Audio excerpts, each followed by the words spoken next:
Praise be to God.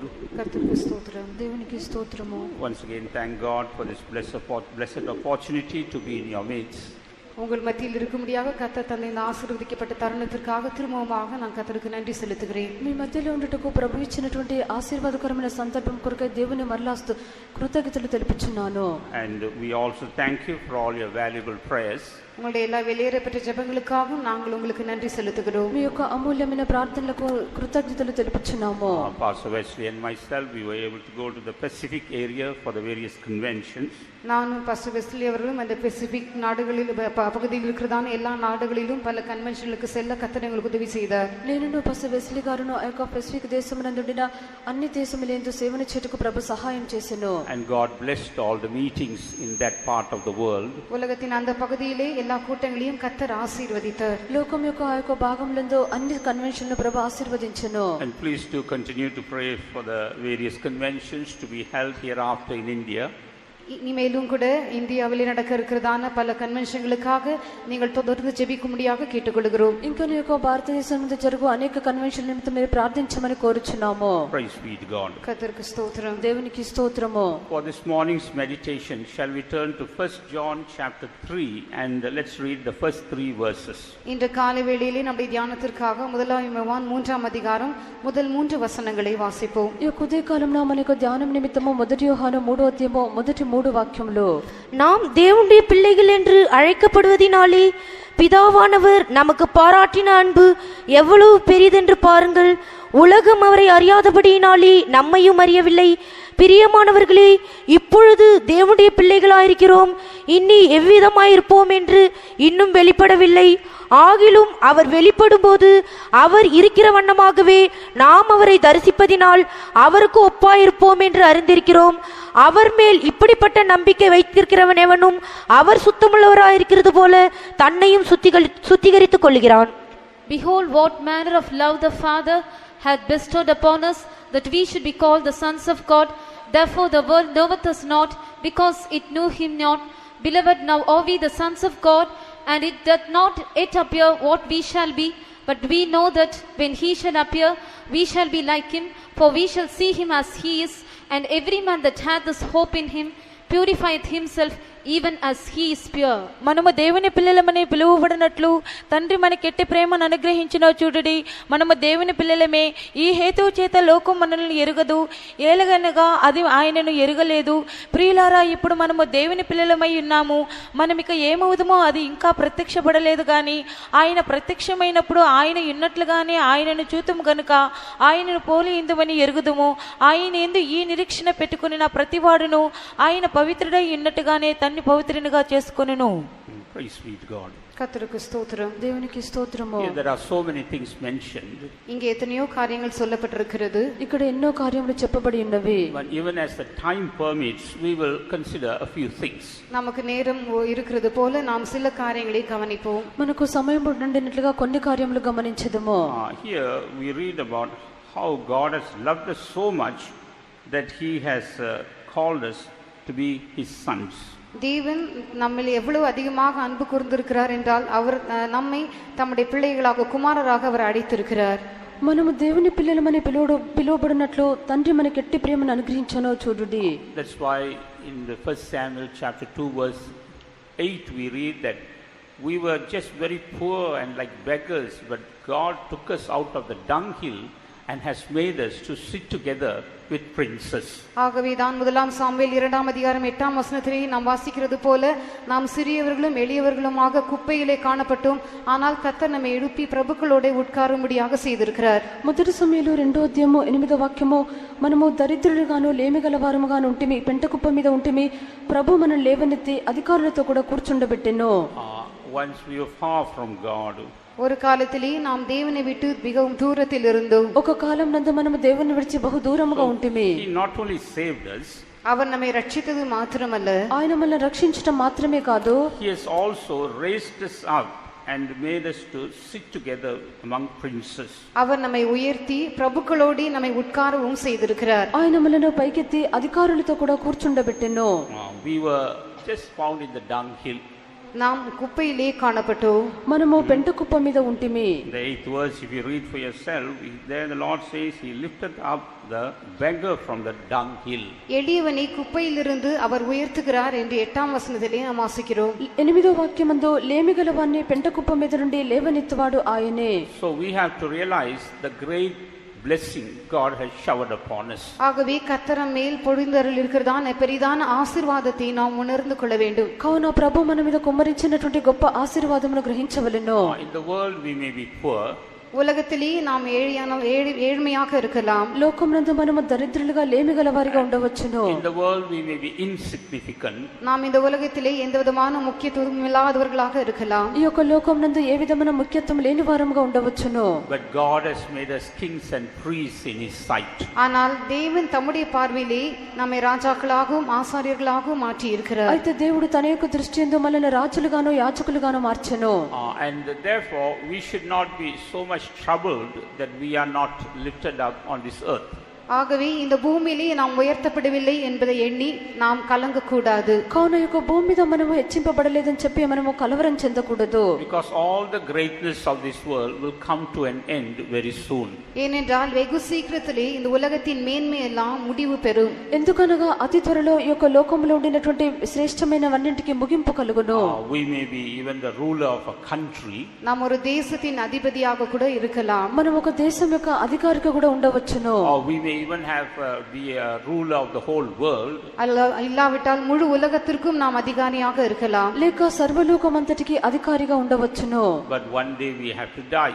ஆனால் ஒரு நாள் நாம் நிச்சயமாக மரிக்க வேண்டும். అయినను ఒక దినమున మనం నిశ్చయముగా మరణించదము. And once a person dies, whether he's a ruler or whether he's a beggar, he has to be buried into this ground, into this earth.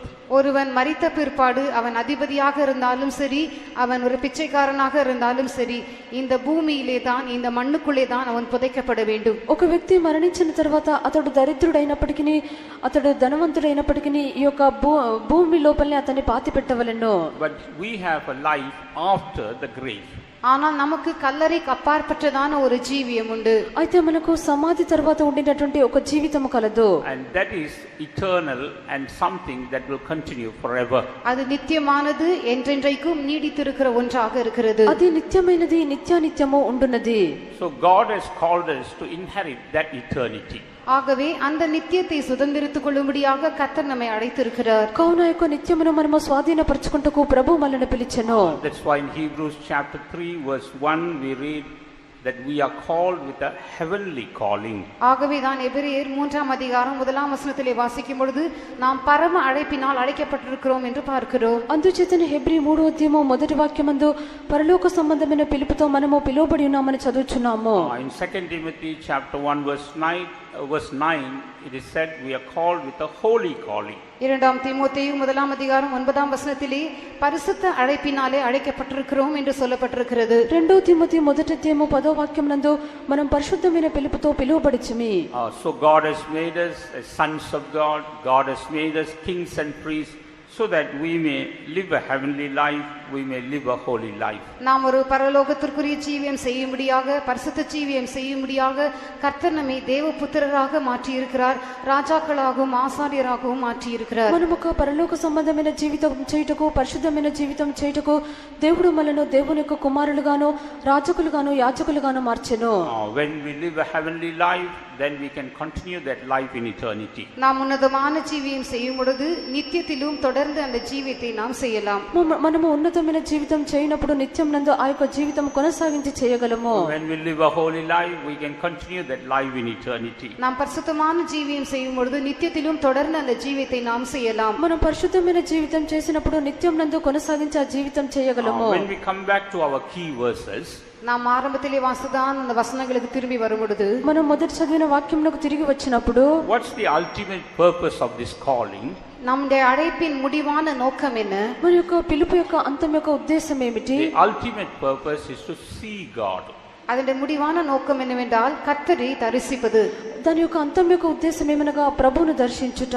While we are on this earth, we trust God, we believe God, without seeing him. நாம் இந்த பூமியில் இருக்கும் பொழுது தேவனை பார்க்காமலே நாம் அவரை விசுவாசிக்கிறோம், அவரிலே நம்பிக்கையாய் இருக்கிறோம். ఈ యొక్క భూమి మీద మనం ఉండినప్పుడు ఆయన్ని చూడకుండానే ఆయన నమ్ముచున్నాము, ఆయన మీద విశ్వాసం ఉంచుచున్నాము. But ultimately when we go there into heaven, we are going to see God. ஆனால் கடைசியாக நாம் பரலோகத்திற்கு செல்லும் பொழுது தேவனை நாம் தரிசிக்க போகிறோம். అయితే చివరిగా మనం పరలోకమునకు వెళ్ళినప్పుడు దేవుని మనం దర్శించుచున్నాము. That's why we are told to live a heavenly life and a holy life. ஆகவே தான் உன்னதமான ஜீவியம் செய்ய வேண்டும் என்றும் பரிசுத்தமான ஜீவியம் செய்ய வேண்டும் என்றும் நமக்கு சொல்லப்படுகிறது. అందుచేతనే మనము ఉన్నతమైన జీవితము పరిశుద్ధమైన జీవితం చేయవలని చెప్పబడుచున్నది. And before we could live a holy life, we have to be united with Jesus. நாம் பரிசுத்த ஜீவியம் செய்வதற்கு முன்பாக இயேசுவோடு கூட முதலாவதாக நாம் இணைந்தவர்களாக இருக்க வேண்டும். పరిశుద్ధ జీవితం చేయుటకు ముందుగా మనము యేసుతో కూడా కలిసిన వారముగా ఉండవలెను. We have to be united with his crucifixion.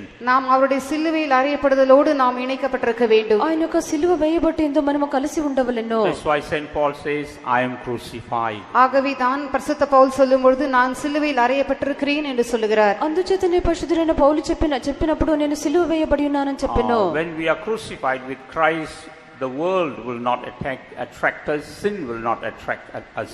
நாம் கிறிஸ்துவுடனே கூட சிலுவையில் அறையப்பட்டிருக்கும் பொழுது இந்த உலகம் நம்மை வசீகரிக்காது, பாவம் நம்மை ஈர்க்காது. ఈ యొక్క క్రీస్తుతో కూడా మనము సిలువ వేయబడినప్పుడు ఈ యొక్క లోకం మనల్ని ఆకర్షించదు, పాపము మనల్ని లాగుకొనదు. Then we have to be united with Jesus with his death. அதற்கு பிற்பாடு இயேசுவுடனே அவருடைய மரணத்திலே நாம் இணைக்கப்பட்டிருக்கிறோம். దాని తర్వాత ఆయన యొక్క మరణమునందు మనం ఏకమగుచున్నాము. When we are united with the death of Jesus, these earthly things or unholy things will not be able to attract us. நாம் இயேசுவுடனே கூட அவருடைய மரணத்தில் இணைக்கப்பட்டிருக்கும் பொழுது பூமிக்குரியதான காரியங்கள், பரிசுத்தத்திற்கு அந்நியமான காரியங்கள் நம்மை வசீகரிக்காது. మనము యేసుతో కూడా ఆయన యొక్క మరణం నందు ఐక్యపరచబడినప్పుడు ఈ యొక్క భూ సంబంధమైన కార్యంలో పరిశుద్ధం లేనటువంటి కార్యంలో మనల్ని ఆకర్షించుకొనవు. I think you all may have heard about this animal, this bear. கரடியை பற்றி நீங்கள் எல்லோரும் கேள்விப்பட்டிருப்பீர்கள். ఎలుగుబంటిని గురించి మీరందరూ వినియుందురు. It will normally attack a person when there is life in him. பொதுவாக ஒரு மனுஷனுக்குள்ளே ஜீவன் இருக்கும் பொழுது மாத்திரமே அது அந்த மனுஷனை தாக்கும். సాధారణంగా ఒక మనిషిని యందు జీవం ఉండినప్పుడు మాత్రమే అది ఒక మనిషిని ముట్టును. That's why if a person is very close to the bear, he is supposed to lie down on the ground with his face towards the ground. ஆகவே ஒருவன் ஒரு கரடி அவன் பக்கத்தில் வந்துவிட்டால் உடனடியாக தரையிலே அவன் படுத்துக்கொண்டு முகம் குப்புற படுத்துக்கொள்ள வேண்டும். కావున ఈ యొక్క ఎలుగుబంటి యొక్క వ్యక్తి యొద్దకు వచ్చినట్లయితే ఆ యొక్క వ్యక్తి వెంటనే భూమి మీద బోర్ల పడుకునవలెను. Well, that's what I read, but don't try that. இப்படியாக நான் வாசித்தது உண்டு, ஆனால் நீங்கள் அவ்விதமாக செய்து பார்க்க I don't வேண்டாம். know whether it will really attack you, but that's what they say. That's what they say. அது மெய்யாகவே அப்படி இருந்தால் உங்களை தாக்குமா என்பது எனக்கு தெரியாது, ஆனால் இவ்விதமாக சொல்லுகிறதை நான் கேள்விப்பட்டிருக்கிறேன். ఇలాగున చేసినట్లయితే తాకునా నాకు తెలియదు, అయితే నేను ఇలాగున చదివి ఉన్నాను. It will come and sniff and see whether there is life in you. உங்களுக்குள்ளே ஜீவன் இருக்கிறதா என்று அது வந்து முகர்ந்து பார்க்கும். అది మీ యందు జీవం ఉన్నదా లేదా అని చూచును.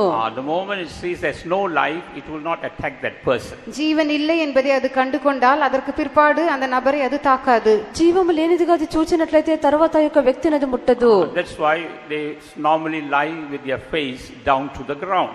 ஆகவேதான் அப்படிப்பட்டதான சூழ்நிலையிலே நாம் முக குப்புற படுத்துக்கொள்ள வேண்டும் என்று சொல்லப்படுகிறது. అందుచేతనే ఆ విధమైన సమయములందు మన యొక్క ముఖమును క్రిందగా ఉంచుకొని పండుకొనవలెను. Spiritually also, after we take baptism, we have to confess that I am dead to sin.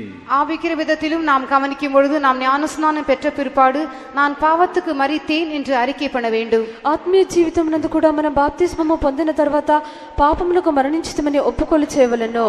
So we must be crucified and we must die. ஆகவே நாம் சிலுவையில் அறையப்பட வேண்டும், நாம் மரிக்க வேண்டும். కావున మనము సిలువ వేయబడవలెను, మరణించవలెను. That we must be united with the death of Jesus. நாம் இயேசுவின் மரணத்தோடும் இணைக்கப்பட வேண்டும். మనము యేసు యొక్క మరణంతో ఏకము కావలెను. In the death of Jesus we see holiness. இயேசுவின் மரணத்திலே பரிசுத்தத்தை நாம் பார்க்கிறோம். యేసు యొక్క మరణం నందు పరిశుద్ధతను మనం చూచున్నాము. In the same manner we have to be united with Jesus in his resurrection. அதே வண்ணமாக இயேசுவுடனே அவருடைய உயிர்த்தெழுதலிலும் நாம் இணைக்கப்பட்டிருக்க வேண்டும். అదే రీతిగా ఆయన యొక్క పునరుత్థానమందు ఆయనతో కూడా ఐక్యం గలవారము కావలెను. And through the baptism of the Holy Spirit we are united with the resurrection of Jesus. பரிசுத்தாவின் அபிஷேகத்தின் மூலமாக கர்த்தராகிய இயேசு கிறிஸ்துவின் உயிர்த்தெழுதலோடு நாம் இணைக்கப்படுகிறோம். పరిశుద్ధాత్మ అభిషేకం ద్వారా ప్రభువైన యేసుక్రీస్తు యొక్క పునరుత్థానంతో మనం ఏకమగుచున్నాము. God gives us all these experiences so that we may be united with Jesus. நாம் இயேசுவோடு கூட இணைந்து இருக்கும்படியாக இந்த எல்லா அனுபவங்களையும் கர்த்தர் நமக்கு தருகிறார். మనము యేసుతో కూడా ఐక్యమైనట్టుగా ఈ యొక్క అన్ని అనుభవములు ప్రభు మనకి ఇచ్చుచున్నాడు. We cannot live a holy life by ourselves but only by uniting with Jesus. நாம் தானாகவே பரிசுத்த ஜீவியம் செய்ய முடியாது. இயேசுவோடு கூட இணைந்திருப்பதினால் மாத்திரமே பரிசுத்த ஜீவியம் செய்ய முடியும். మనము మనంతట మనమే పరిశుద్ధ జీవితం చేయలేము. యేసుతో కూడా ఐక్యం కలిగి ఉండినప్పుడే పరిశుద్ధ జీవితం చేయగలము. Praise be to God. கர்த்தருக்கு ஸ்தோத்திரம். దేవునికి స్తోత్రము. And we read even in that holiness there are different stages. அந்த பரிசுத்தத்திலும் பலவிதமான படிகள் இருப்பதாக நாம் பார்க்கிறோம். ఆ యొక్క పరిశుద్ధత అందు కూడా అనేకమైన మెట్లుండినట్లుగా చూచున్నాము. But what is the ultimate state of that holiness God desires in our life? கர்த்தர் நம்முடைய ஜீவிதத்திலே விரும்புகிறதான அந்த பரிசுத்தத்தின் முடிவான நிலவரம் என்ன? ప్రభు మన యొక్క జీవితమునందు ఎదురు చూచున్నటువంటి యొక్క పరిశుద్ధత యొక్క అంతం ఏమిటి? 1 Thessalonians chapter 3 verse 13. முதலாம் தெசலோனிக்கேயர் 3ஆம் அதிகாரம் 13ஆம் வசனம். మొదటి దశలోనిక 3వ అధ్యాయము 13వ వాక్యము. இவ்விதமாய் நம்முடைய கர்த்தராகிய இயேசு கிறிஸ்து தமது பரிசுத்தவான்கள் அனைவரோடும் கூட வரும்போது நீங்கள் நம்முடைய பிதாவாகிய தேவனுக்கு முன்பாக பிழையற்ற பரிசுத்தமுள்ளவர்களாய் இருக்கும்படி உங்கள் இருதயங்களை ஸ்திரப்படுத்துவாராக. To the end he may establish your hearts unblameable in holiness before God, even our Father, at the coming of our Lord Jesus Christ with all his saints. So we have to come to a place where we are blameless in holiness. நாம் பிழையற்ற பரிசுத்தமுள்ளவர்களாக இருக்கிறதான அந்த நிலவரத்திற்கு வர வேண்டும். మనము పరిశుద్ధత విషయమే అనింద్యమైనటువంటి స్థితికి రావాలెను. That's so that we may be able to see Jesus when he comes in the mid-air. இயேசு நடுவானிலே வெளிப்படும் பொழுது நாம் அவரை சந்திக்கும்படியாக அவிதமாக செய்ய வேண்டும். యేసు మధ్యాకాశంలో ప్రత్యక్షమైనప్పుడు ఆయన మనం ఎదుర్కొంటకు అలాగున చేయవలెను. We must become blameless in holiness. நாம் பரிசுத்தத்திலே பிழையற்றவர்களாக மாற வேண்டும். మనం పరిశుద్ధత విషయమే అనింద్యమైన వారిగా మారవలెను. But for this work to be done in our lives we have to cooperate with God. இந்த கிரியை நம்முடைய ஜீவிதத்திலே செய்யப்படும்படியாக நாம் தேவனுடனே கூட ஒத்துழைக்க வேண்டும். ఈ యొక్క క్రియ మన యొక్క జీవితమునందు చేయబడినట్లుగా దేవునితో కూడా మనం సహకరించవలెను. God will do his part and we have to do our part. தேவன் தம்முடைய பகுதியை செய்வார், நாமோ நம்முடைய பகுதியை செய்ய வேண்டும். దేవుడు తన యొక్క భాగమును చేయను, మనము మన భాగమును చేయవలెను. We read that we have to flee away from certain things. சில காரியங்களை விட்டு நாம் விலக வேண்டும், விலகி ஓட வேண்டும் என்று பார்க்கிறோம். కొన్ని కార్యములు విడిచి మనము పారిపోవాలని చదువుచున్నాము. In 1 Timothy 6 chapter verse 11 we are told to flee away from covetousness and certain other things. முதலாம் தீமோத்தேயு 6ஆம் அதிகாரம் 11ஆம் வசனத்திலே பொருளாசை போன்ற மற்ற சில காரியங்களை விட்டு நாம் விலகி ஓட வேண்டும் என்று நமக்கு சொல்லப்படுகிறது. మొదటి తిమోతి 6వ అధ్యాయము 11వ వాక్యం నందు ఈ యొక్క ధనాపేక్ష ఇటువంటి వాటి నుండి మనం పారిపోవలెను. If you are trying to run away from some wild animals chasing you, you won't walk slow. சில காட்டு மிருகங்கள் உங்களை துரத்தி கொண்டு வந்தால் நீங்கள் மெதுவாக நடந்து செல்ல மாட்டீர்கள். కొన్ని అడవి మృగములు మిమ్మల్ని మీ వెంబడి వచ్చినట్లయితే మీరు మెల్లగా వెళ్ళరు. Even the best sportsman will lose you in that race when some wild animal chases you. இந்த ஏதாகிலும் ஒரு காட்டு மிருகம் உங்களை துரத்தும் என்றால் நீங்கள் ஓடுகிறதான ஓட்டத்தை பார்த்தால் மிகவும் நன்றாக ஓடக்கூடியதான ஓட்டக்காரன் கூட அந்த நேரத்திலே உங்களுக்கு முன்பாக தோற்று போவது போல் இருக்கும். ఏదైనా అడవి మృగము మిమ్మల్ని తరుముచు వచ్చినప్పుడు మీరు పరిగెత్తుట చూచినట్లయితే ఒక మంచిగా పరిగెత్తినటువంటి వ్యక్తి కూడా మీ ఎదుట అతడు పరిగెత్తలేడు. Because you want to save your life, that's why you are running so fast. உங்கள் ஜீவனை நீங்கள் காத்துக்கொள்ளும்படியாக விரும்புகிறீர்களாகவே ஜீவன் தப்பும்படியாக அவ்வளவு வேகமாக ஓடுகிறீர்கள். మీ యొక్క ప్రాణమును మీరు కాపాడుకొని కోరుచున్నారు కనుక ప్రాణము తప్పించుకుంటకు పరిగెత్తుచున్నారు. So for God to bring about this holiness in our life, there are certain things the word of God tells us flee or run away from those things. ஆகவே தேவன் விரும்புகிறதான பரிசுத்தத்தை நம்முடைய ஜீவிதத்திலே பாதுகாத்துக் கொள்ளும்படியாக சில காரியங்களை விட்டு நாம் விலகி ஓட வேண்டும் என்று கர்த்தருடைய வசனம் சொல்லுகிறது. కావున దేవుడు కోరుచున్నటువంటి పరిశుద్ధ జీవితం మన యందు ఉండు నిమిత్తము మనము కొన్ని కార్యములు విడిచి పారిపోవలెను. In 2 Timothy 2nd chapter verse 22 also there St. Paul tells Timothy, flee from youthful lust. இரண்டாம் தீமோத்தேயு 2ஆம் அதிகாரம் 22ஆம் வசனத்திலே பரிசுத்த பவுல் தீமோத்தேயுவை பார்த்து బాల్యத்துக்குரிய ఇచ్చைகளுக்கு நீ விலகி ஓடு என்று சொல்லுகிறார். 2 తిమోతి 2వ అధ్యాయము 22వ వాక్యం నందు పరిశుద్ధుడైన పౌలు తిమోతిని చూచి నువ్వు యవనేచ్ఛల నుండి పారిపోమని చెప్పుచున్నాడు. There we see how much of effort we have to put in order to flee from such things. இப்படிப்பட்டதான காரியங்களை விட்டு விலகி ஓடும்படியாக எந்த அளவுக்கு நாம் பிரயாசப்பட வேண்டும் என்பதை இங்கே நாம் அறிந்து கொள்கிறோம். ఈ విధమైన కార్యం నుండి మనం విడిచి పారిపోవుటకు ఎంతగా ప్రయాసపడవాలని ఇక్కడ నుండి గ్రహించుచున్నాము. But instead of fleeing away from such wrong things, if we continue to be in the midst of such things, we can't expect God to perfect that work of holiness. ஆனால் அப்படிப்பட்டதான தவறான காரியங்களை விட்டு விலகி ஓடுவதற்கு பதிலாக நாம் தொடர்ந்து அப்படிப்பட்டதான காரியங்கள் நடுவிலே இருப்போம் என்றால் நமக்குள்ளே பரிசுத்தமாகுதலின் கிரியை கர்த்தர் பூரணமாக்க முடியாது. ఈ విధమైన కార్యములు మనం విడిచి పారిపోకుండా ఈ విధమైన కార్యముల మధ్యలో మనం ఉండినట్లయితే దేవుడు మన యందు యొక్క పరిశుద్ధపరచు క్రియను చేసి ముగించలేడు. Normally what do many Christians say in these days? பொதுவாக இந்த நாட்டிலே अनेक கிறிஸ்தவர்கள் சொல்லுகிற காரியம் என்ன? సాధారణంగా అనేక క్రైస్తవుల యొక్క దినములందు చెప్పుచున్న కార్యం ఏమిటి? We are saved by grace. கிருபையினாலே நாங்கள் ரட்சிக்கப்பட்டிருக்கிறோம். కృప వల్ల మేము రక్షింపబడి ఉన్నాము. So we need not do anything, we can just go on. ஆகவே அதற்கு மேற்பட்டு நாங்கள் ஒன்றும் செய்ய வேண்டியதில்லை, நாங்கள் இருக்கிற வண்ணமாகவே முன்னேறி செல்லலாம் என்று சொல்கிறார்கள். కావున దానికి మించి మేమేమీ చేయలేమో ఉండినట్లుగానే ముందుకు సాగదమనుచున్నారు. But the same grace that saved us, that same grace also will teach us. ஆனால் நம்மை ரட்சித்ததான அதே கிருபை நமக்கு போதிக்கக்கூடியதாகவும் இருக்கிறது. అయితే మనల్ని రక్షించినటువంటి అదే కృప మనకు బోధించినదిగా ఉన్నది. That's why writing to Titus, St. Paul says that same grace, it teaches us to deny ungodliness and worldly lust. ஆகவே தீத்துக்கு எழுதினதான நிருபத்திலே இதே விதமான கிருபை நம்மை அவபக்தியிலிருந்தும் லௌகிக இச்சையிலிருந்து நம்மை விடுவிக்கிறது என்று பார்க்கிறோம். விலக வேண்டும் என்று நமக்கு போதிக்கிறது என்று பார்க்கிறோம்.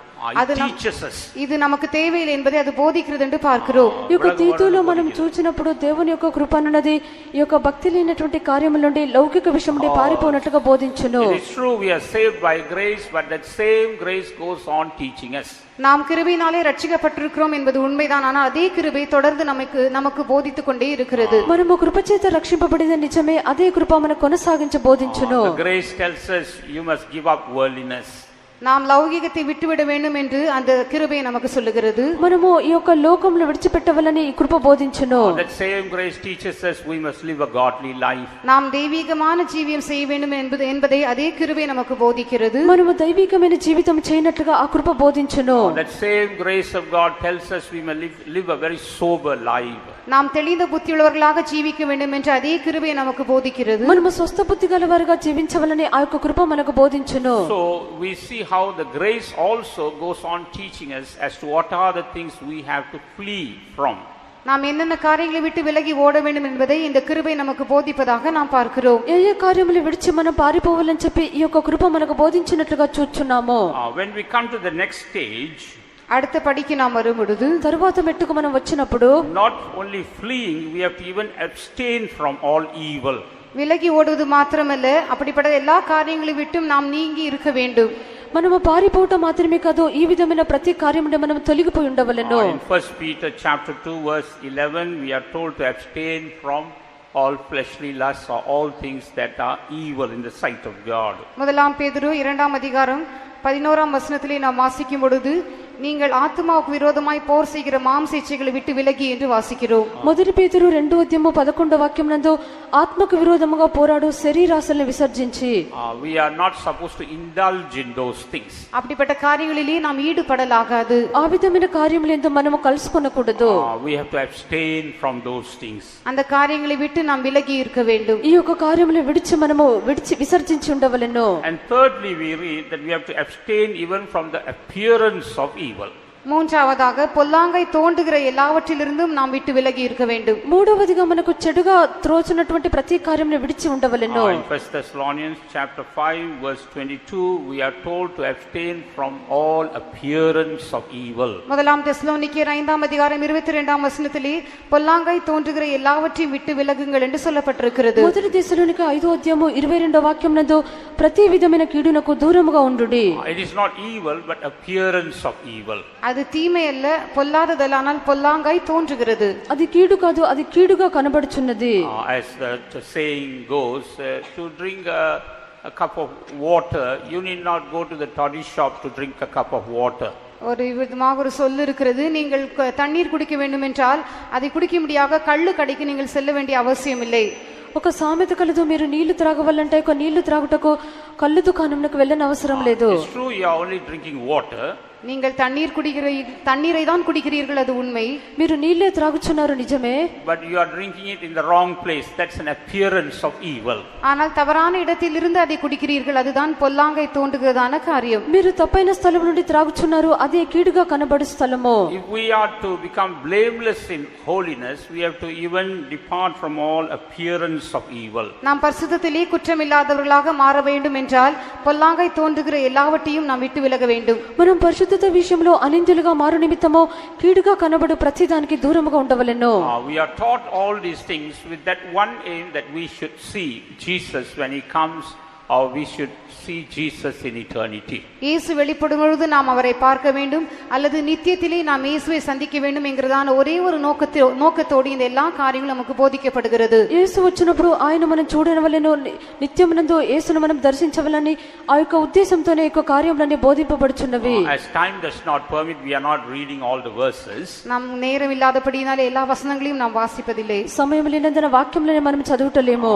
And as we know that Jesus also said, only the pure in heart will see God. இருதயத்தில் சுத்தமுள்ளவர்கள் மாத்திரமே தேவனை தரிசிப்பார்கள் என்று இயேசுவும் சொன்னார். హృదయ శుద్ధి గలవారు మాత్రమే దేవుని దర్శించదరని యేసు చెప్పెను. In Matthew 5:8, Jesus said, only the purity in heart is necessary to see God. மத்தேயு 5:8 இயேசு சொன்னது போல தேவனை தரிசிக்கும்படியாக இருதயத்திலே சுத்தம் அவசியம். మత్తయి సువార్త 5:8 దేవుని చూడవాలంటే హృదయ శుద్ధి అవసరము.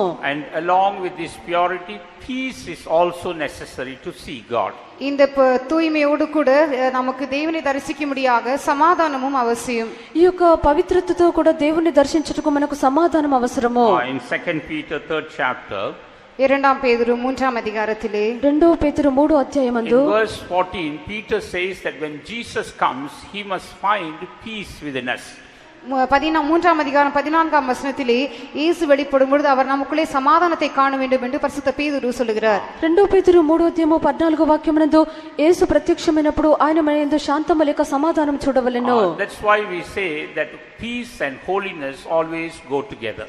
ஆகவே தான் பரிசுத்தமும் சமாதானமும் எப்பொழுதுமே ஒன்றோடு ஒன்று இணைந்து செல்லக்கூடியதாக இருக்கிறது என்று நாம் சொல்கிறோம். కావున పరిశుద్ధత సమాధానము ఎల్లప్పుడూ ఒకదానితో ఒకటి కలిసి వెళ్ళినట్లుగా చెప్పుచున్నాము. If there is no peace and if we say that we have holiness, that is not a true holiness.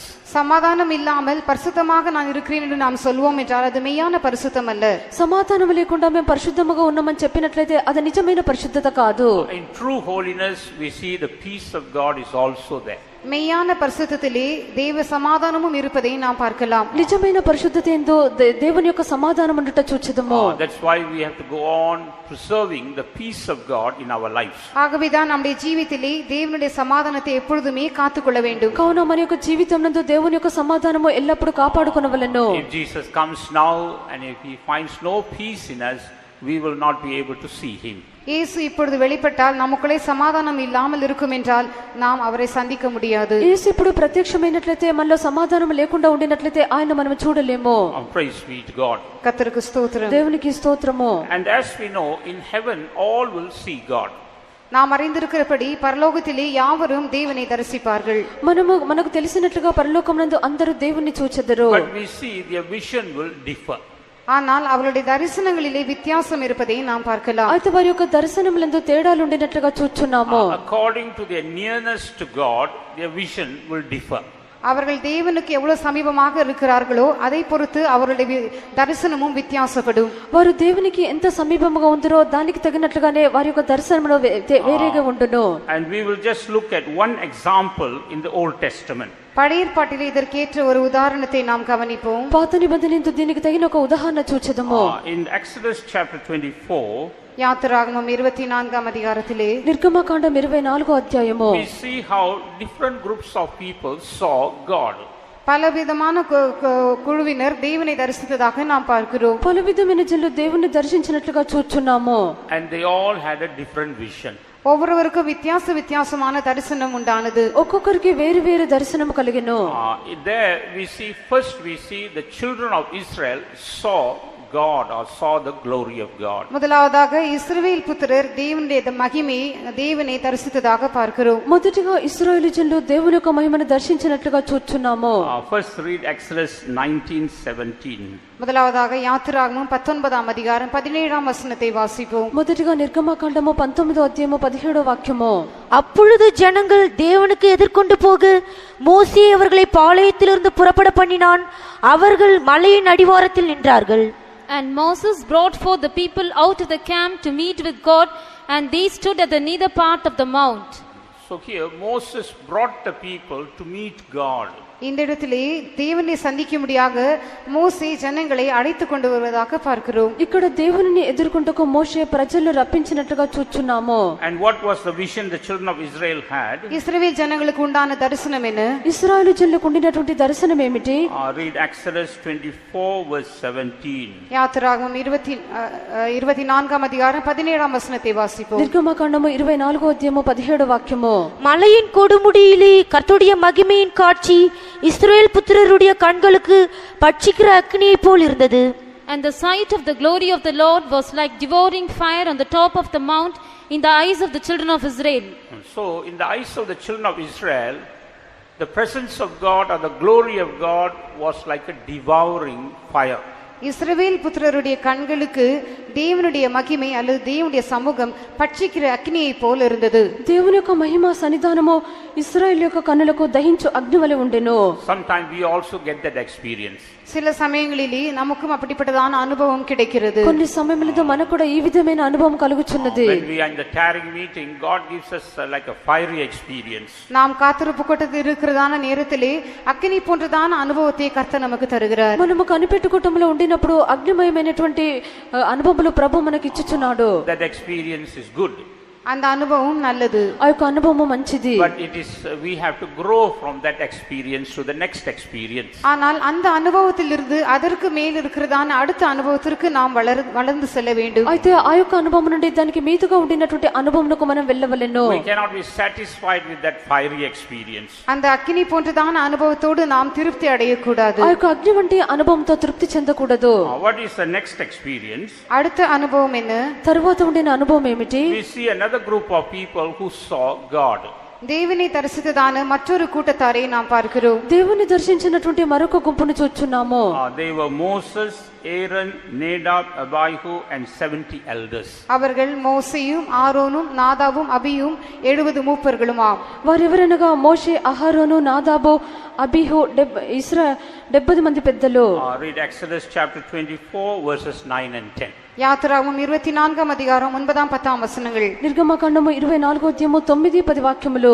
பின்பு மோசேயும் ஆரோனும் நாதாபும் அபியூவும் இஸ்ரவேலருடைய மூப்பரில் 70 பேரும் ஏறிப்போய் இஸ்ரவேலின் தேவனை தரிசித்தார்கள்.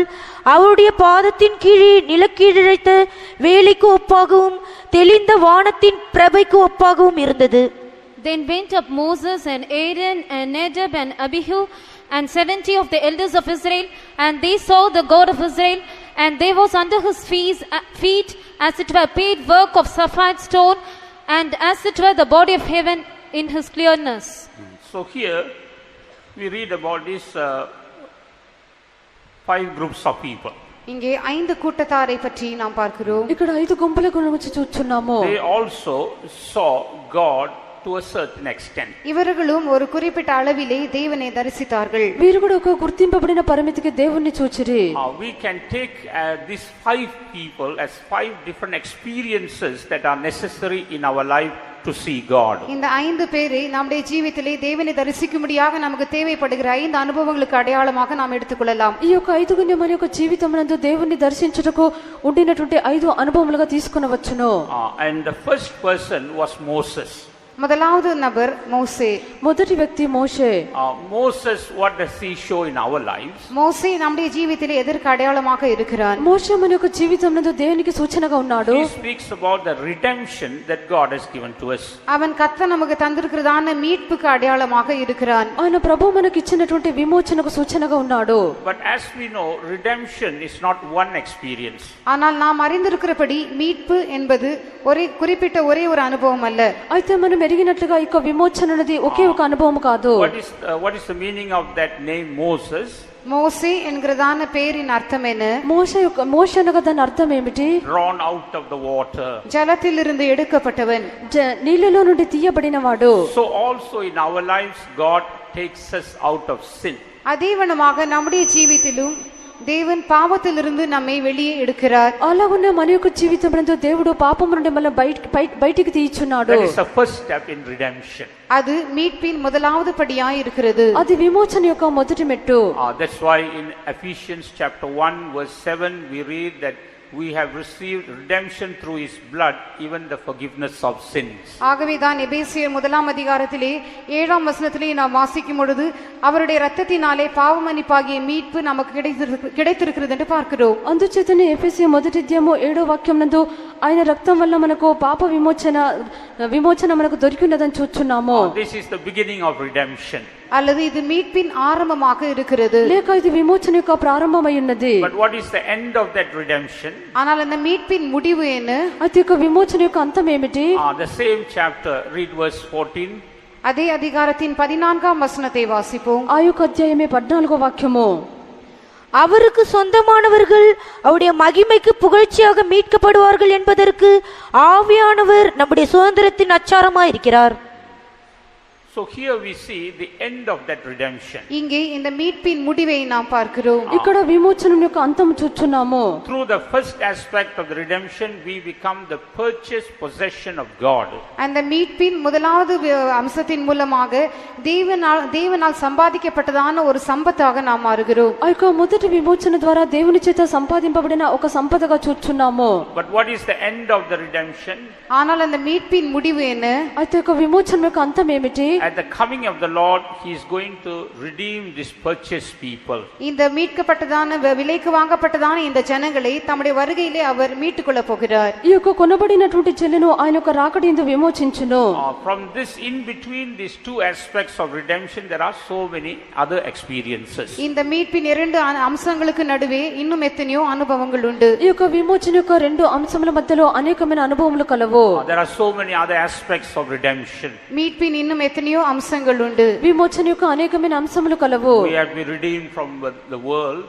நாம் உலகத்திலிருந்து மீட்கப்பட்டிருக்கிறோம். మనము లోకం నుండి విమోచింపబడి ఉన్నాము. We have been redeemed from the flesh. நாம் மாம்சத்திலிருந்து மீட்டுக்கொள்ளப்பட்டிருக்கிறோம். మనము శరీరం నుండి విమోచింపబడి ఉన్నాము. We have to be redeemed from the traditions of this world. நாம் இந்த உலகத்தின் வழிபாடுகளிலிருந்து மீட்டுக்கொள்ளப்பட வேண்டும். మనం యొక్క లోకాచారముల నుండి విమోచింపబడవలెను. In this manner there are so many other aspects of redemption. இவ்விதமாக மீட்பின் இன்னும் எத்தனையோ அம்சங்கள் உண்டு. ఇలాగున విమోచన యొక్క అనేకమైన అంశములు కలవు. As we go through these various aspects of redemption, even our body gets ready to be redeemed. மீட்பின் இந்த பலவிதமான அம்சங்கள் வழியாக நாம் கடந்து செல்லும் பொழுது நம்முடைய சரீரமும் அந்த மீட்புக்காக ஆயத்தப்படுகிறது. ఈ యొక్క విమోచన యొక్క పలు అంశముల గుండా మనం దాటి వెళ్ళినప్పుడు మన యొక్క శరీరము ఆ యొక్క విమోచన నిమిత్తము సిద్ధమగుచున్నది. To see Jesus when he comes, we see our body has to be ready and our soul also has to be ready. இயேசு வெளிப்படும் பொழுது நாம் அவரை தரிசிக்கும்படியாக நம்முடைய சரீரம் ஆயத்தமாக இருக்க வேண்டும், நம்முடைய ஆத்துமாவும் ஆயத்தமாக இருக்க வேண்டும். యేసు వచ్చినప్పుడు ఆయన మనం చూచున్నట్లుగా మన యొక్క శరీరమును ప్రాణమును సిద్ధముగా ఉండవలెను. That's why we saw that God has called us with a heavenly calling, with a holy calling. ஆகவே தான் தேவன் பரம அழைப்பினாலே பரிசுத்தமான அழைப்பினாலே நம்மை அழைத்திருக்கிறார் என்று நாம் பார்த்தோம். అందుచేతనే దేవుడు మనలో పరలోక సంబంధమైన పిలుపు చేతను పరిశుద్ధమైన పిలుపు చేతను పిలిచెను. We cannot live like the worldly people. நாம் உலகத்தாரை போல் ஜீவிக்க முடியாது. మనము లోకస్తుల వల్ల జీవించలేము. We should live like heavenly people. நாம் பரலோகத்திற்குரியவர்களாக ஜீவிக்க வேண்டும். మనము పరలోక సంబంధులుగా జీవించవలెను. Praise be to God. கர்த்தருக்கு ஸ்தோத்திரம். దేవునికి So స్తోత్రము. we saw Moses speaks about redemption. ஆகவே மோசே மீட்புக்கு அடையாளமாக இருக்கிறதாக நாம் பார்க்கிறோம். కావున ఇక్కడ మోషే విమోచనకు సూచనగా ఉండినట్లుగా చూస్తున్నాము. I will just give you one or two points like this and carry on. நான் ஒன்றோ இரண்டு குறிப்புகளை విషయాలై சொல்லிவிட்டு அவ்விதமாக கடந்து செல்வேன். ఒకటి రెండు విషయములను తెలిపి ఈ రీతిగా వెళ్ళేదము. The next person in that group was Aaron. இந்த கூட்டத்தாரிலே அடுத்த நபர் ஆரோன். తరువాత వ్యక్తి అహరోను. What does Aaron signify? Aaron எதற்கு அடையாளமாய் இருக்கிறான்? అహరోను దేనికి సూచన? He speaks about the ministry. அது ஊழியத்திற்கு அடையாளமாக இருக்கிறது. అది సేవకు సూచన ఉన్నది. For us to see Jesus, a New Testament ministry is necessary. நாம் இயேசுவை தரிசிக்கும்படியாக நமக்கு புதிய ஏற்பாட்டு ஊழியம் அவசியம். మనము యేసును చూచుటకు మనకు క్రొత్త నిబంధన సేవ అవసరము. As we read in Hebrews chapter 7 verse 11, எபிரேயர் 7ஆம் அதிகாரம் 11ஆம் வசனத்திலே நாம் வாசிக்கிறது போல, హెబ్రీ 7వ అధ్యాయము 11వ వాక్యము, we read that the Aaronic ministry or the Levitical priesthood could not bring people to perfection. ஆரோனின் ஊழியம் அல்லது லேவி ஆசாரியத்துவத்தின் ஊழியம் மனுஷனை பூரணத்துக்கு நேராக நடத்த முடியாமற் போயிற்று என்று பார்க்கிறோம். ఈ యొక్క అహరోను యొక్క క్రమపు సేవనున్నది మనుషులను సంపూర్ణతకు నడిపించలేకపోయెను. That's why now God has given us a new ministry through the order of Melchizedek. ஆகவேதான் இப்பொழுது மெல்கிசதேக்கின் முறைமையின்படி கர்த்தர் நமக்கு ஒரு புதிய ஊழியத்தை தந்திருக்கிறார். అందుచేత దేవుడు మనకు మెల్కిసెదెకు క్రమ ప్రకారమైన క్రొత్త సేవను మనకిచ్చెను. So we need this ministry according to the order of Melchizedek. ஆகவே மெல்கிசதேக்கின் முறைமையின்படி உள்ள இந்த ஊழியம் நமக்கு அவசியம். కావున మెల్కిసెదెకు క్రమ ప్రకారమైన ఈ సేవ మనకు అవసరము. And through that ministry we are made ready to see the Lord. இந்த ஊழியத்தின் மூலமாக தேவனை தரிசிக்கும்படியாக நாம் ஆயத்தமாக்கப்படுகிறோம். ఈ యొక్క సేవ ద్వారా మనము దేవుని చూచుటకు సిద్ధమగుచున్నాము. And who is the next person? அடுத்த நபர் யார்? తరువాత వ్యక్తి ఎవరు? It was Nadab. Nadab. Nadab. Nadab means free or voluntary gift. Nadab என்று சொல்லும் பொழுது இலவசமாக அல்லது மனப்பூர்வமாக கொடுக்கப்பட்டதான காணிக்கை. నాదాబు అని చెప్పినప్పుడు ఉచితముగా ఇచ్చినటువంటి కానుక. So whom can God prepare and make them ready to see him? தம்மை தரிசிக்கும்படியாக யாரை கர்த்தர் ஆயத்தப்படுத்த முடியும்? తన్ను చూచుటకు దేవుడు ఎవరిని సిద్ధపరచును? Or those who offer themselves willingly. தங்களை தாங்களே மனப்பூர்வமாக ஒப்பு கொடுக்கிறவர்களே. తమ్మును తామే మనస్ఫూర్తిగా సమర్పించుకున్న వారిని. Even in the Old Testament in Exodus we read, in order to make the tabernacle, God wanted to receive the offerings that are given willingly. படையேற்பாட்டிலே ஆசரிப்பு கூடாரத்தை உண்டாக்கும்படியாகவும் கூட மனப்பூர்வமாய் உற்சாகத்துடன் கொடுக்கிறவரிடத்திலே காணிக்கை வாங்கும்படியாக கர்த்தர் விரும்புகிறார். పాత నిబంధన కాలమందు కూడా ప్రత్యక్ష గుడారము కట్టు నిమిత్తము మనపూర్వకముగా అర్పించినటువంటి కానుకలను తీసుకొనవలెను. In Exodus 25 verse 2 the Lord said, speak unto the children of Israel that they bring me an offering of every man that giveth it willingly with his heart, he shall take my offering. யாத்திராகமம் 25ஆம் அதிகாரம் 2ஆம் வசனத்திலே, இஸ்ரவேல் புத்திரர் எனக்கு காணிக்கை கொண்டு வரும்படி அவர்களுக்கு சொல்லு, மனப்பூர்வமாய் உற்சாகத்துடன் கொடுப்பவன் எவனோ அவனிடத்தில் எனக்கு காணிக்கை வாங்குவீர்களாக. నిర్గమకాండము 25:2 వాక్యం నందు, నాకు ప్రతిష్ఠార్పణ తీసుకుని రండని ఇశ్రాయేలుతో చెప్పము, మనపూర్వకంగా అర్పించు ప్రతి మనుషుని యొద్ద దాన్ని తీసుకొనవలెను. Even to build the sanctuary for the Lord, the offerings must be given willingly. தேவனுக்கு என்று ஒரு பரிசுத்த ஸ்தலத்தை உண்டு பண்ணும்படியாகவும் கொடுக்கப்படுகிறதான காணிக்கைகள் மனப்பூர்வமாய் உற்சாகத்துடன் கொடுக்கப்பட வேண்டும். దేవుని కొరకు నియమించినటువంటి పరిశుద్ధ స్థలం అన్నది ఇవ్వబడుచున్నటువంటి కానుకలు మనపూర్వకముగా ఉత్సాహముగా ఇవ్వవలెను.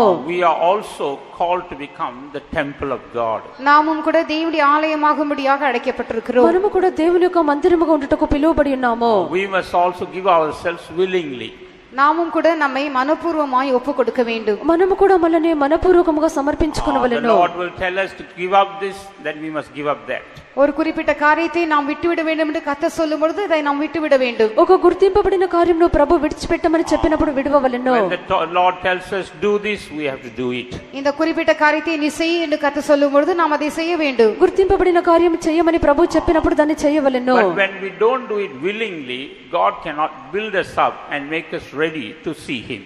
ஆனால் நாம் மனப்பூர்வமாய் இந்த காரியங்களை செய்யாமல் இருக்கும் பொழுது கர்த்தர் நம்மை கட்டி எழுப்ப முடியாது, அவரை தரிசிக்க முடியாது, நம்மை ஆயத்தப்படுத்தவும் முடியாது. మనము మనస్ఫూర్తిగా ఈ యొక్క కార్యములు చేయకుండా ఉండినట్లయితే ప్రభు మనల్ని కట్టి లేపలేరు, ఆయన దర్శించుటకు మనల్ని సిద్ధపరచలేరు. What's another meaning for that name Nadab? Nadab என்கிறதான பெயருக்கு மற்றொரு அர்த்தம் என்ன? ఈ యొక్క నాదాబ్ అనే పేరునకు మరొక అర్థం ఏమిటి? Nadab means prince. நாதாப் என்றால் பிரபு. నాదాబు అని చెప్పినప్పుడు one ప్రభువు who is one who overcomes all things. எல்லா காரியங்களையும் மேற்கொள்ளுகிறவன், సమస్త కార్యములు జయించువాడు.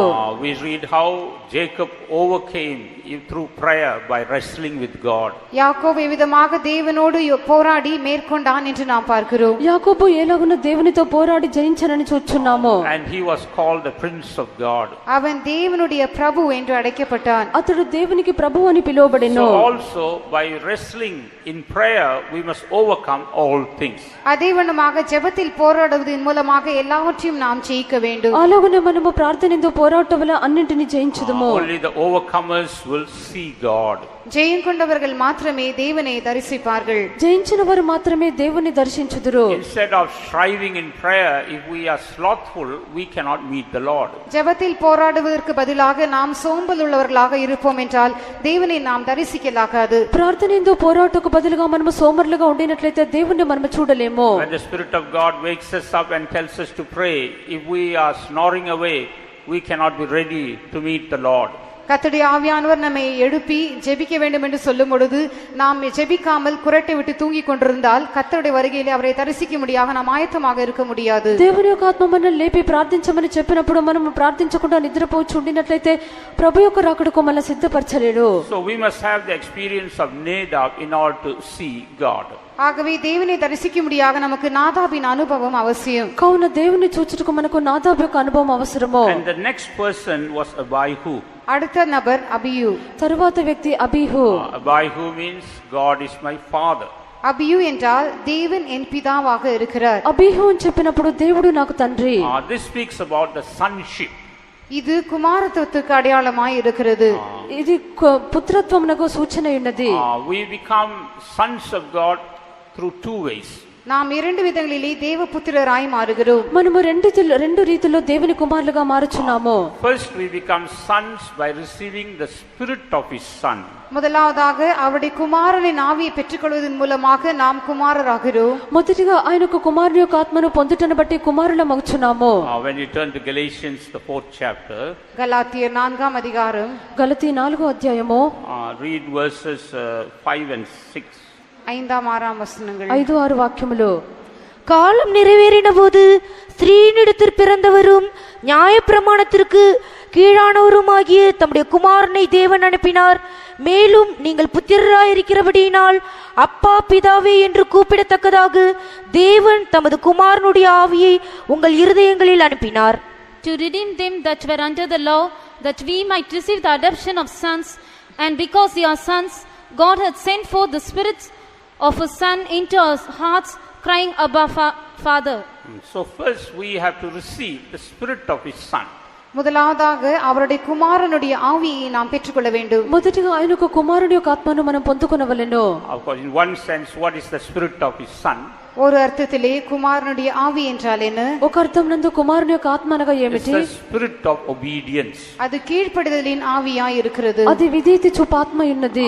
If we are sons, then we need that spirit of obedience. நாம் குமாரராக இருப்போம் என்றால் அந்த கீழ்ப்படிதல் நமக்கு அவசியம். మనము కుమారులమైనట్లయితే మనకు విధేయత అవసరము. We have shown our obedience in water baptism. ஞான ஸ்நானத்திலே நம்முடைய கீழ்ப்படிதலை நாம் காட்டி இருக்கிறோம். మనం బాప్తిస్మమునందు విధేయతను చూపి ఉన్నాము.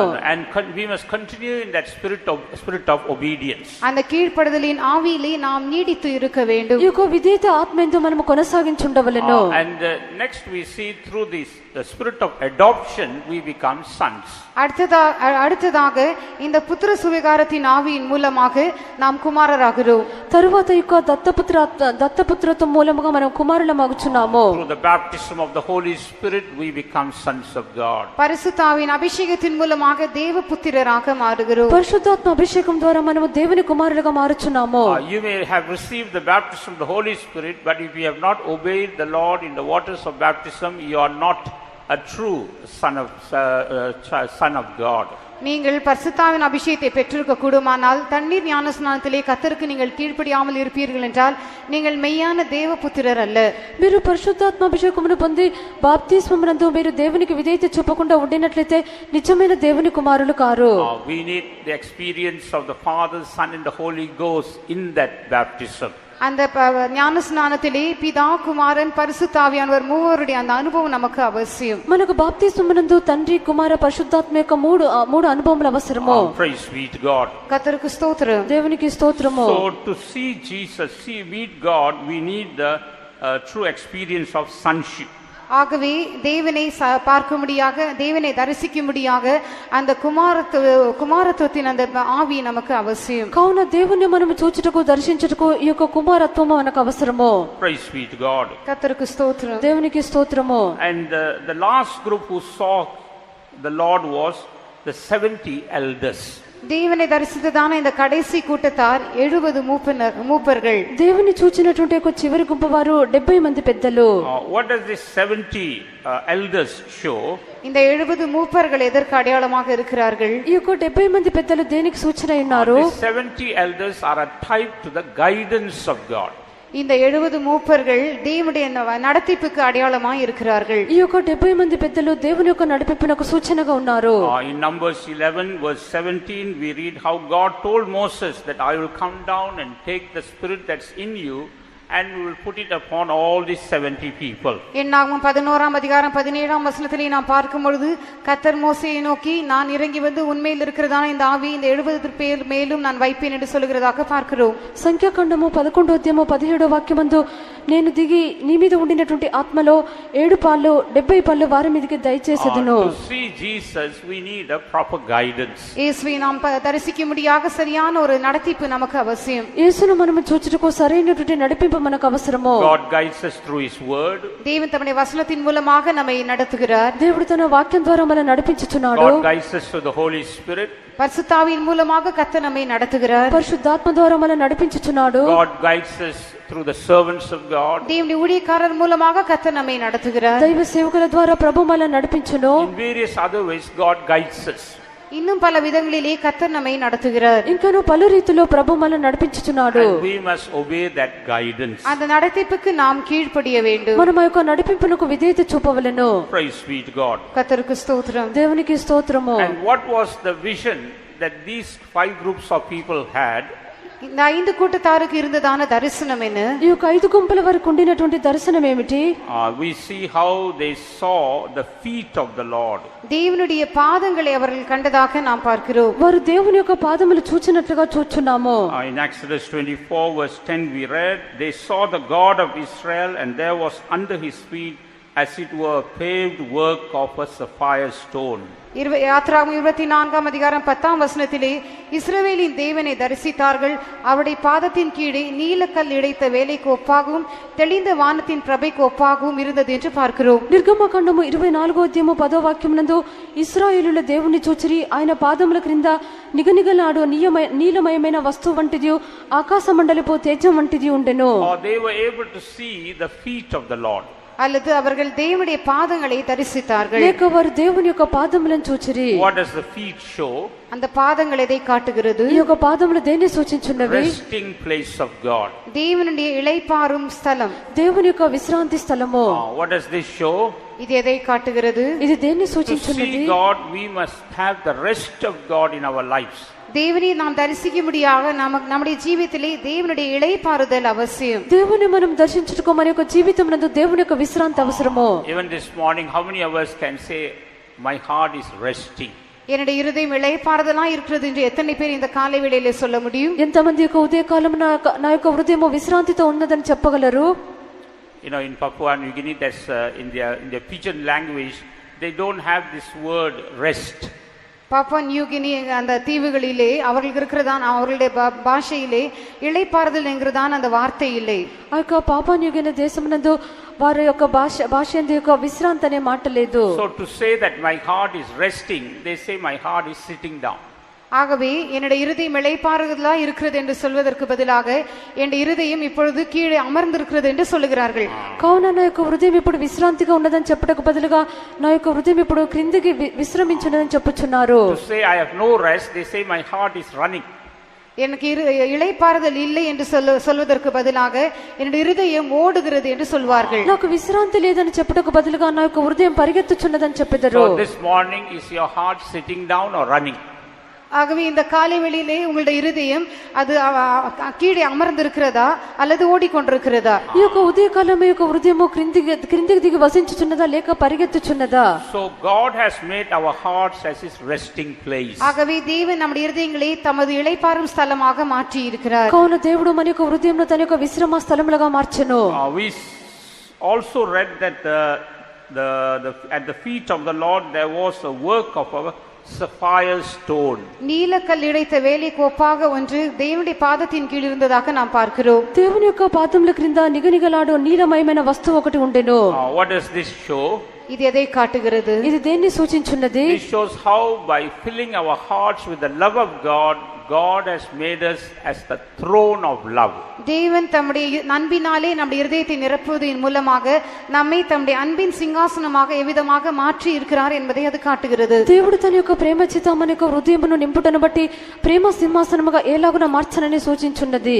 If you read Zephaniah 3:17, Zephaniah 3ஆம் அதிகாரம் 17ஆம் வசனத்தை நாம் வாசிக்கும் பொழுது, జెఫన్యా 3వ వాక్యం నందు చూచినప్పుడు, by filling our hearts with the love of God, then God is able to rest. இங்கே தேவன் தம்முடைய அன்பினாலே நம்முடைய இருதயங்களை நிரப்பி அதன் மூலமாக அவர் இளைப்பாறுகிறார். దేవుడు తన యొక్క ప్రేమ చేత మన యొక్క హృదయం నింపి దాని యందు విశ్రమించుచున్నాడు. Through the baptism of the Holy Spirit we see God has made our hearts as a throne of love. நாம் பரிசுத்தாவின் அபிஷேகத்தின் மூலமாக நம்முடைய இருதயத்தை தேவன் அன்பின் சிங்காசனமாய் மாற்றி இருக்கிறார். పరిశుద్ధాత్మ అభిషేకం మూలముగా దేవుడు మన యొక్క హృదయమును ప్రేమ సింహాసనముగా మార్చెను. Praise be to God. கர்த்தருக்கு ஸ்தோத்திரம். దేవునికి స్తోత్రము. And we have to preserve that experience. நாம் அந்த அனுபவத்தை பாதுகாத்துக் கொள்ள வேண்டும். మనం యొక్క అనుభవమును కాపాడుకొనవలెను. Only then we can meet God or see God. அப்பொழுது மாத்திரமே நாம் தேவனை சந்திக்க முடியும், தரிசிக்க முடியும். అప్పుడు మాత్రమే మనము దేవుని సంధించగలము, చూడగలము. And they also saw the image of God as a body of heaven in his clearness. தேவனுடைய அந்த சாயலை தெளிந்த வானத்தின் பிரபைக்கு ஒப்பாகவும் அவர்கள் கண்டார்கள். దేవుని యొక్క సారూప్యమును వారు ఆకాశ మండలపు తేజం వంటిదిగా చూచిరి. Or in other words, they just saw a shadow. They could not see the real figure of God. வேறு வார்த்தைகளிலே தேவனுடைய மெய்யான உருவத்தை அவர்களால் பார்க்க முடியவில்லை, ஒரு நிழலை மாத்திரமே அவர்கள் கண்டார்கள். మరొక మాట ఇందువరకు వారు దేవుని యొక్క నిజమైన స్వరూపమును చూడలేదు, దాని ఛాయను చూచిరి. But they saw the body in its clearness. ஆனால் அதை தெளிவாக அவர்கள் பார்த்தார்கள். అయితే దాన్ని వారు తేట తెల్లగా చూచిరి. There the clearness speaks about the purity or transparent life that God expects from us. இந்த தெளிந்ததான அனுபவம் நம்முடைய ஜீவிதத்திலே கர்த்தர் எதிர்பார்க்கிறதான அந்த தூய்மை அல்லது அந்த தெளிந்த ஒரு ஜீவியத்தை அதை காட்டுகிறது. ఈ యొక్క తేజం వంటి అనుభవం అని చెప్పినప్పుడు మన యొక్క జీవితం ఎంతో పవిత్రమైనటువంటి ఒక స్ఫటికమైన అనుభవం అయి ఉన్నది. In Revelation 21:11 we read about New Jerusalem, that the glory of New Jerusalem is clear as crystal. வெளிப்படுத்தின விசேஷம் 21ஆம் அதிகாரம் 11ஆம் வசனத்திலே புதிய எருசலேமின் மகிமையானது பளிங்கின் ஒளியில் உள்ள வச்சிரக்கல்லை போல் இருக்கிறதாக பார்க்கிறோம். ప్రకటన గ్రంథము 21:11 వాక్యమునందు ఆ యొక్క నూతన యెరూషలేము యొక్క మహిమనున్నది దగదగ మెరిచే సూర్యకాంతం వంటి అమూల్యమైన రత్నమును పోలి ఉన్నది.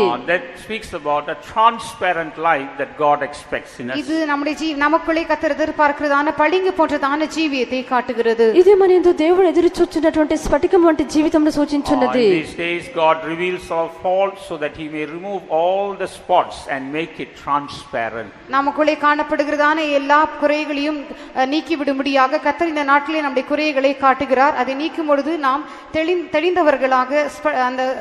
தெளிந்தவர்களாக நாம் மாறுகிறோம்.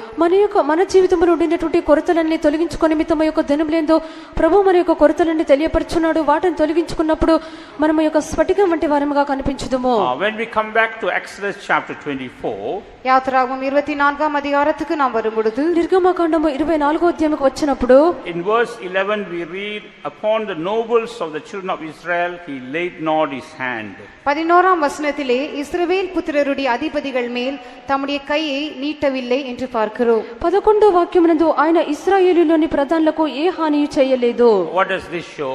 இது எதை కాட்டுகிறது? ఇది దేన్ని సూచించున్నది? Though they were not prepared to see God, but still God in his mercy permitted them to see him.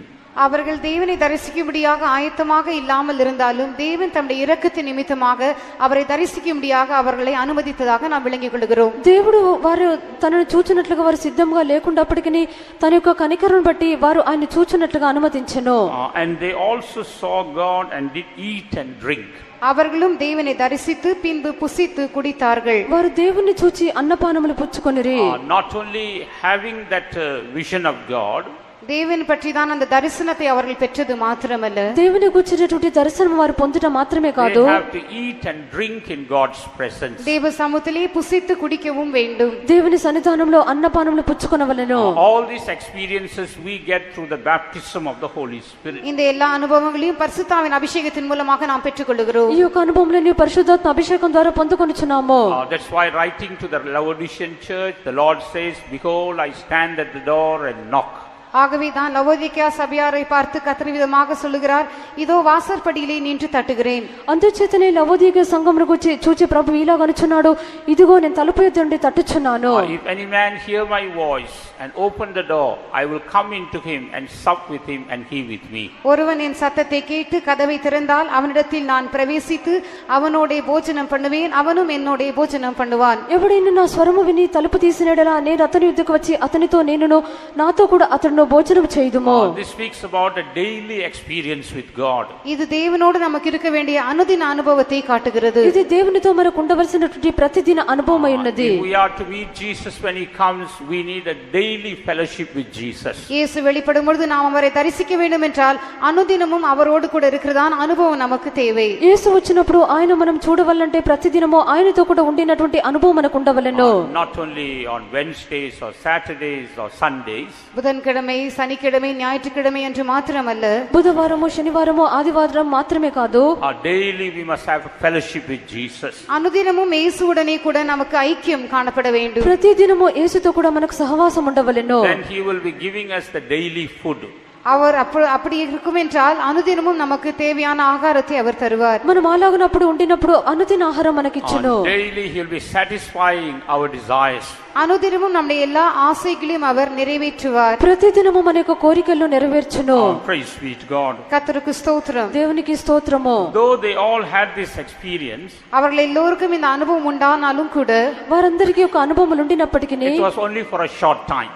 அது ஒரு சிறிய காலத்திற்கு மாத்திரமே உண்டாயிருந்தது. అది కొంత సమయమునకు మట్టుమే ఉండెను. But as far as ours is going to be an eternal experience. ஆனால் நம்மை பொறுத்தவரையிலும் நம்முடைய அனுபவங்கள் எல்லாம் நித்திய காலம் இருக்கிறதான அனுபவமாக இருக்க போகிறது. అయితే మనకు చెందినంత మట్టుకు మనకు ఉండునటువంటి అనుభవములన్నీ నిత్య కాలమంతా ఉండునవి. Among them we see Moses was not satisfied with this experience. ஆனால் இவர்களுக்குள்ளே மோசே இந்த அனுபவத்துடனே திருப்தி அடையவில்லை என்று நாம் பார்க்கிறோம். అయితే వీరి మధ్యలో మోషే ఈ యొక్క అనుభవంతో తృప్తి చెందలేదు. In Exodus 33 when we read, யாத்திராகமம் 33ஆம் அதிகாரத்தில் நாம் வாசிக்கும் பொழுது, నిర్గమకాండ 33వ అధ్యాయమందు చదివినప్పుడు in verse 18 we read what Moses says. 18ஆம் வசனத்திலே மோசே சொல்லுகிற காரியத்தை நாம் வாசிக்கிறோம். 18వ వాక్యమందు మోషే చెప్పినది చూచున్నాము. அப்பொழுது அவன் உம்முடைய மகிமையை எனக்கு காண்பித்தருளும் என்றான். And he said, I beseech thee, show me thy glory. So here Moses was not satisfied with the earlier experience. இங்கே ஆரம்பத்திலே கிடைத்ததான அனுபவத்துடனே மோசே திருப்தி அடையவில்லை. ప్రారంభమునందు దొరికిన అనుభవంతో మోషే తృప్తి చెందలేదు. He says, show me thy glory. உம்முடைய மகிமையை எனக்கு காண்பித்தருளும் என்று சொல்லுகிறார். నీ మహిమను నాకు చూపమని అడుగుచున్నాడు. And what was the reply that God gave? கர்த்தர் அவனுக்கு கொடுத்ததான பதில் என்ன? దేవుడు తనకిచ్చిన జవాబు ఏమిటి? In verse 20 we read, and he said, thou canst not see my face, for there shall no man see me and live. கர்த்தர் அவனை பார்த்து 19ஆம் வசனத்திலே இவ்விதமாக சொல்லுகிறார். 20ஆம் வசனத்திலே இவ்விதமாக சொல்லுகிறார், நீ என் முகத்தை காண மாட்டாய், ஒரு மனுஷன் என்னை கண்டு உயிரோடு இருக்க கூடாது என்றார். 20వ వాక్యమునందు దేవుడు అతనితో, నీవు నా ముఖమును చూడజాలవో, ఏ నరుడును నన్ను చూచి బ్రతకడనెను. When we compare these two verses 18 and 20, 18ஆம் 20ஆம் வசனங்களை நாம் ஒப்பிட்டு பார்க்கும் பொழுது 18, 20 వాక్యములు మనం చూచినప్పుడు, here Moses says, show me thy glory. இங்கே மோசே உம்முடைய மகிமை எனக்கு காண்பியும் என்று சொல்லுகிறார். మోషే అనుచున్నాడు, నీ మహిమను నాకు చూపించుము. But God says, no man can see my face and live. ஆனால் ஒரு மனுஷனும் என் முகத்தை கண்டு உயிரோடு இருக்க மாட்டான் என்று கர்த்தர் சொல்லுகிறார். అయితే ఏ నరుడును నా ముఖమును చూచి బ్రతకడని ప్రభువు చెప్పెను. What do we understand from these? இதிலிருந்து நாம் விளங்கிக் கொள்ளுகிற காரியம் என்ன? దీని నుండి మనం గ్రహించే కార్యం ఏమిటి? The maximum glory of God is revealed in the face of God. தேவனுடைய மகிமையானது அதிகபட்சம் அவருடைய முகத்திலே வெளிப்படுகிறது. దేవుని యొక్క మహిమనది అత్యధికము అతని యొక్క ముఖం నందే బయలుపరచబడును. Earlier the 5 groups saw the glory at his feet. ஏற்கனவே தேவனை தரிசித்ததான் அந்த 5 கூட்டத்தார் அவருடைய பாதங்களிலே அந்த மகிமையை கண்டார்கள். ముందుగానే యొక్క 5 గుంపుల వారు అతని యొక్క పాదముల యొద్ద ఉండని యొక్క మహిమను చూచిరి. And we get that experience when we receive the baptism of the Holy Spirit. பரிசுத்தாவின் அபிஷேகத்தை நாம் பெற்றுக்கொள்ளும் பொழுது அந்த அனுபவத்தை நாம் பெற்றுக்கொள்கிறோம். పరిశుద్ధాత్మ అభిషేకం పొందినప్పుడు ఆ యొక్క అనుభవం మనం పొందుచున్నాము. But the ultimate purpose is that we must see the glory in the face of God. ஆனால் முடிவான நோக்கம் என்னவென்றால் தேவனுடைய முகத்தில் இருக்கிறதான மகிமையை நாம் காண வேண்டும். అయితే అంతం యొక్క ఉద్దేశం ఏమనగా దేవుని యొక్క ముఖమునందున్న మహిమను మనం చూడవలెను. And here God told Moses, I will make a provision for you to see my glory. நீ என்னுடைய மகிமையை காணும்படியாக நான் உனக்காக ஒரு காரியத்தை செய்வேன் என்று மோசேயை பார்த்து கர்த்தர் சொல்லுகிறார். నీవు నా యొక్క మహిమను చూచున్నట్లుగా నేను నీకు ఒక కార్యం చేసేదనని దేవుడు మోషేతో చెప్పెను. In verse 21 we read, and the Lord said, behold, there is a place by me, and thou shalt stand upon a rock. 21ஆம் வசனத்திலே பின்னும் கர்த்தர் இதோ என்னண்டையிலே ஒரு இடம் உண்டு, நீ அங்கே கன்மலையிலே நில்லு என்று சொல்லுகிறார். 21వ వాక్యం నందు మరియు యెహోవా ఇదిగో నా సమీపమున ఒక స్థలమున్నది, నీవు ఆ బండ మీద నిలవవలెను. And it shall come to pass while my glory passeth by, I will put thee in the cleft of the rock and will cover thee with my hand while I pass by. என் மகிமை கடந்து போகும்போது நான் உன்னை அந்த கன்மலையின் வெடிப்பிலே வைத்து நான் கடந்து போக மட்டும் என் கரத்தினால் உன்னை மூடுவேன். నా మహిమ నిన్ను దాటి వెళ్ళుచుండగా ఆ బండ సందులో నిన్ను ఉంచి నిన్ను దాటి వెళ్ళే వరకు నా చేతితో నిన్ను కప్పెదను. And I will take away mine hand, and thou shalt see my back parts, but my face shall not be seen. பின்பு என் கரத்தை எடுப்பேன், அப்பொழுது என் பின்பக்கத்தை காண்பாய், என் முகமோ காணப்படாது என்றார். నేను నా చెయ్యి తీసిన తర్వాత నా వెనుక పార్శ్వమును చూచెదవు కానీ నా ముఖమును నీకు కనబడదని చెప్పెను. Here God allowed Moses to see something higher than what they saw earlier, but still he did not allow him to see his face. இங்கே ஏற்கனவே அவர்கள் கண்டதான காரியத்தை பார்க்கிலும் சற்று மேலான ஒரு அனுபவத்தை ஒரு காரியத்தை காணும்படியாக கர்த்தர் மோசேக்கு அனுமதி கொடுத்தார். ஆனாலும் தம்முடைய முகத்தை பார்க்கும்படியாக அவர் அவனுக்கு அனுமதி கொடுக்கவில்லை. మోషే ముందు చూచినటువంటి ఒక అనుభవం కంటేను కొంత హెచ్చైనటువంటి అనుభవంని చూపించను, అయినను తన యొక్క ముఖమును మోషేకు చూపించలేదు. God told him, I will put you in the cleft of a rock. கன்மலையின் வெடிப்பிலே நான் உன்னை வைப்பேன் என்று கர்த்தர் சொல்லுகிறார். దేవుడు చెప్పెను, బండ సందులో నిన్నుంచెదను. Then I will hide you with my hand. பிற்பாடு என் கரத்தினால் நான் உன்னை மூடுவேன். తరువాత నా చేయితో నిన్ను కప్పెదను. Then I will pass by that way. அப்பிற்பாடு நான் அந்த வழியாக கடந்து செல்வேன். తరువాత ఆ యొక్క మార్గము కూడా నేను దాటి వెళ్ళుదును. As I pass by, I will take away my hand, and you will see only my back parts. நான் கடந்து போகும் பொழுது என் கரத்தை நான் எடுப்பேன், அப்பொழுது என் பின்பக்கத்தை மாத்திரமே நீ காண்பாய். నేను దాటి వెళ్ళిన తర్వాత నా చెయ్యి నేను తీసేదను, అప్పుడు నా వెనుక పార్శ్వమును మాత్రం చూచెదవు. So Moses had a higher vision of the glory of God, that is the back part of God. ஆகவே மோசே மற்றவர்களை பார்க்கிலும் தேவனுடைய மகிமையின் ஒரு மேலான அனுபவத்தை பெற்றுக்கொண்டான். அதாவது தேவனுடைய பின்பக்கத்தை அவன் தரிசித்தான். మోసే ఇతరుల కంటేను ఒక హెచ్చైనటువంటి అనుభవం పొందుకొని ఉన్నాడు. అతడు దేవుని యొక్క వెనుక పార్శ్వమును చూచెను. This was higher than the other 5 groups. மற்ற 5 கூட்டத்தார் பார்த்ததை பார்க்கிலும் இது மேலான ஒரு அனுபவம். మిగతా 5 గుంపుల వారు చూచిన దానికంటేను ఇది ఒక గొప్పైన అనుభవము. But still he could not see the face of God. ஆனாலும் அவனால் தேவனுடைய முகத்தை பார்க்க முடியவில்லை. ఆయనను అతడు దేవుని యొక్క ముఖమును చూడలేదు. But in the New Testament, God wants us to see the very face of God. ஆனால் புதிய ஏற்பாட்டு காலத்திலே நாம் தேவனுடைய முகத்தையே தரிசிக்க வேண்டும் என்று கர்த்தர் விரும்புகிறார். అయితే కృత నిబంధన కాలమునందు మనము దేవుని యొక్క ముఖమును దర్శించవాలని ప్రభు కోరుచున్నాడు. We will just see 2 verses and conclude. 2 வசனங்களை நாம் கவனித்துவிட்டு நாம் முடிப்போம். 2 వాక్యములు చూచి మనం ముగించదము. In 2 Corinthians 3rd chapter verse 18. 2 கொரிந்தியர் 3ஆம் அதிகாரம் 18ஆம் வசனத்திலே 2 కొరింథీ 3వ అధ్యాయము 18వ వాక్యము. நாம் எல்லோரும் திறந்த முகமாய் கர்த்தருடைய மகிமை கண்ணாடியிலே காண்கிறது போல கண்டு ஆவியாயிருக்கிற கர்த்தரால் அந்த சாயலாகத்தானே மகிமையின் மேல் மகிமையடைந்து மறுரூபப்படுகிறோம். But we all with open face, beholding as in a glass the glory of the Lord, are changed into the same image from glory to glory, even as by the Spirit of the Lord. So here we read how we are able to see the glory of the Lord through a glass. இங்கே கண்ணாடியில் காண்கிறது போல தேவனுடைய மகிமையை நாம் காண்போம் என்று பார்க்கிறோம். ఇక్కడ అద్దంలో ప్రతిఫలింప చేయనట్లు దేవుని యొక్క మహిమను మనం చూచదమని చూచున్నాము. As we see that glory, we are changed. அந்த மகிமையை நாம் காணும் பொழுது நாம் மறுரூபமாக்கப்படுகிறோம். ఆ యొక్క మహిమను మనం చూచినప్పుడు రూపాంతరం చెందదము. And we become ready to see the Lord face to face when he comes. நம்முடைய தேவன் வெளிப்படும் பொழுது அவரை முகமுகமாக தரிசிக்கும்படியாக ஆயத்தப்படுகிறோம். మన యొక్క దేవుడు ప్రత్యక్షమైనప్పుడు ముఖాముఖి ఆయన్ని చూచుటకు సిద్ధపడదము. And the same thing is mentioned in 2 Corinthians 4th chapter also. இதே காரியம் 2 கொரிந்தியர் 4ஆம் அதிகாரத்திலும் ఈ சொல்லப்பட்டிருக்கிறது. యొక్క విషయమే 2 కొరింథీ 4వ అధ్యాయమందు చెప్పబడి You ఉన్నది. can go back and read for yourself in verses 4 and 6. 4ஆம் 6ஆம் வசனங்களிலே நீங்கள் பிற்பாடு போய் வாசித்துக் கொள்ளலாம். 4-6 వాక్యముల తర్వాత మీరు చదువుకొనుడి. Here we see how the glory of God is revealed through the gospel. இங்கே சுவிசேஷத்தின் மூலமாக தேவனுடைய மகிமை வெளிப்படுவதாக பார்க்கிறோம். ఇక్కడ సువార్త ద్వారా దేవుని యొక్క మహిమ బయలుపరచబడినట్లుగా చూస్తున్నాము. And this glory is shining from the face of Jesus. இந்த மகிமையானது இயேசுவின் முகத்திலிருந்து பிரகாசிக்கிறது. ఈ యొక్క మహిమ అనేది యేసు యొక్క ముఖము నుండి ప్రకాశించుచున్నది. Through the Spirit of God we are able to receive that glory in part.